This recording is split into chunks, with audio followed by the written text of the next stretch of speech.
The allure of Samford was I mean, it hit on all the cylinders for me. I was off in Alaska when my acceptance letter came.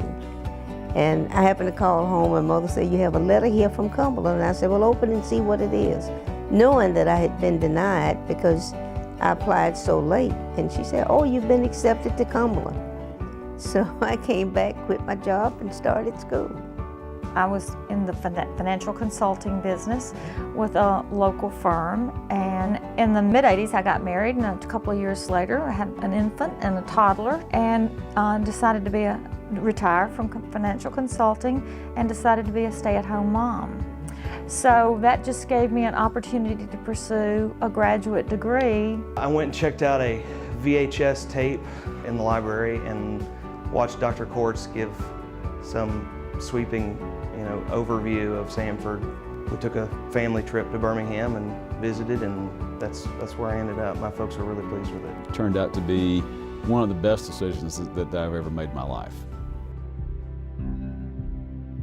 The moment I walked in there and I saw all these other really positive, happy, bright-faced people, and they were a lot like me, and they were all looking for to make friends and develop new relationships, and it really set me at ease. And it was hard because I had been out of undergraduate school for 13 years before going to Cumberland.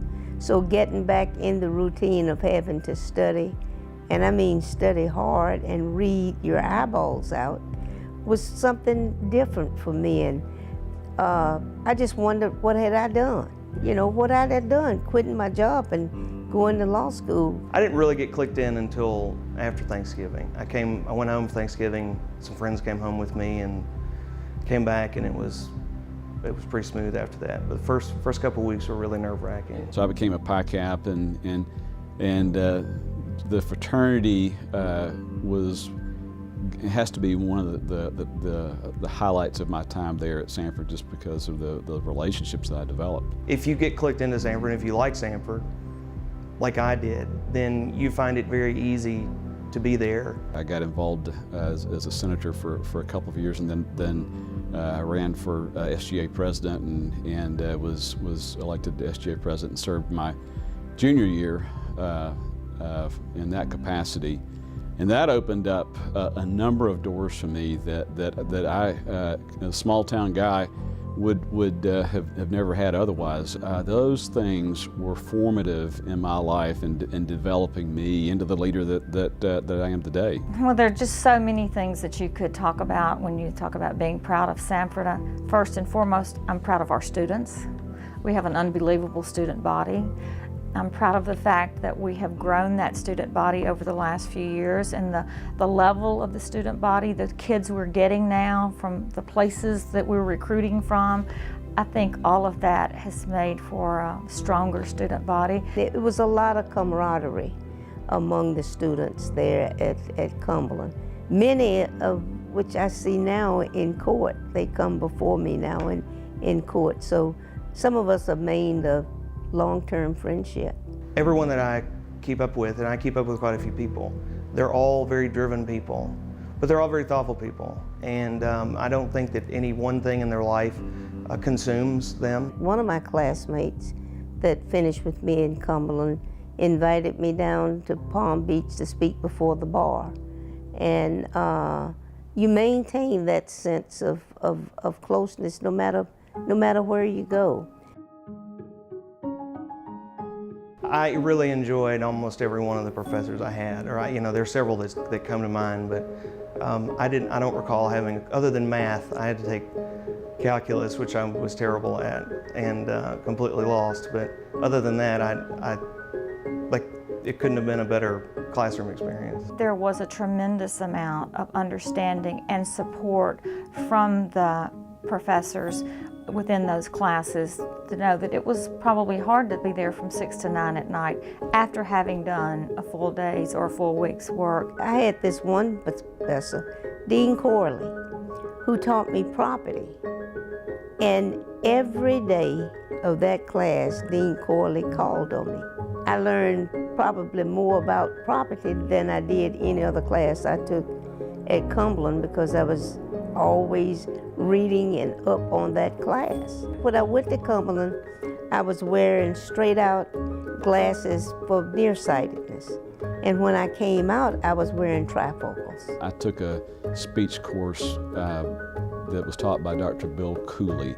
He saw things in me and believed in me and drew things out of me that unlike any professor that I can remember having at Samford. I was going through a particularly difficult time in my life, and during a phase of my time at Samford. And he and Mrs. Cooley reached out to me, and I remember they drove up to my hometown and took me out to lunch one day, and just loved me with the love of Christ, and reassured me, I mean, he truly touched my life, and we still stay in touch today, as a matter of fact. There were a couple of people that were so encouraging to me. Dr. Marlene Reed was still at Samford at that time. She was always encouraging to me to keep going, keep at it. This is a great thing. Dr. Jennings Marshall was also very supportive of me, and we just clicked. We were good friends. We served on a search committee later for the new dean. So I've just always kept in touch with him.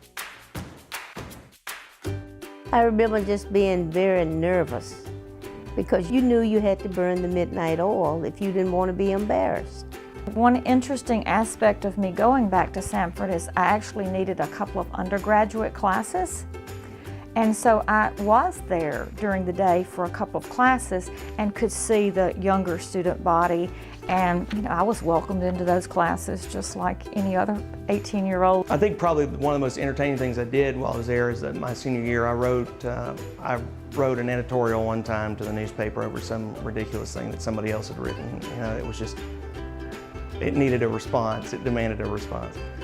And so I wrote something back, and it was a little snarky or whatever, but it made people laugh and it got their attention. And so the paper asked me to write another article about something else, and then I wrote and it ended up being a column.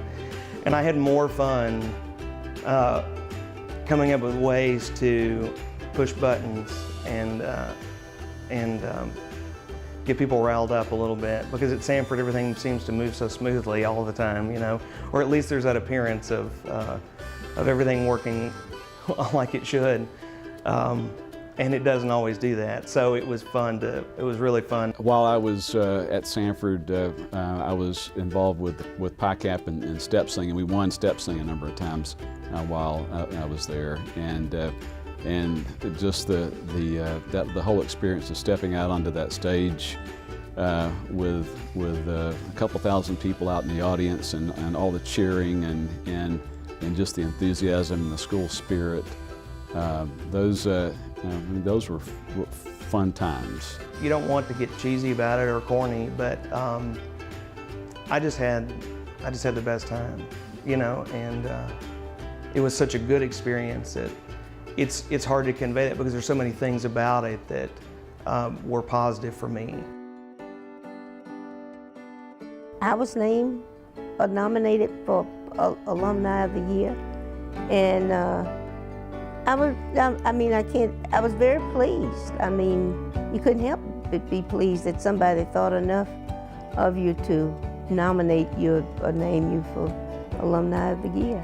I was very honored beyond words. I know there are so many wonderful folks out there that have graduated from Samford that are very qualified, and I'm just truly blessed to be honored with this great award.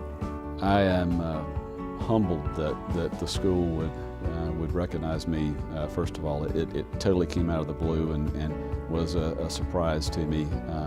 I've enjoyed staying in touch with the Samford community and with some of the staff guys over the years, and so I've been back to campus several times. Whoever sat on that admissions committee and gave me an opportunity to attend school there, I really appreciated that. Of course, the M.B.A. it was added something else that made me feel good about myself. That I took the time to do that. It took several years, one class at a time, but it was worth it. Sometimes, when someone's looking at my bio or resume, they'll say, "Oh, you have an M.B.A. from Samford. How'd you do that?" So, it is always a point of conversation. Samford came along just at the right time in my life, and it gave me opportunities that I would have never had otherwise. And there were people that believed in me and gave me opportunities that grew me and stretched me and built my confidence. As I said earlier, I can't really describe what a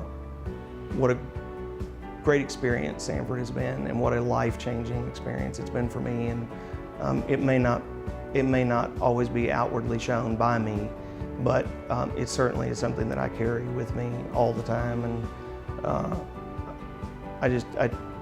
I cherish every moment that I had there.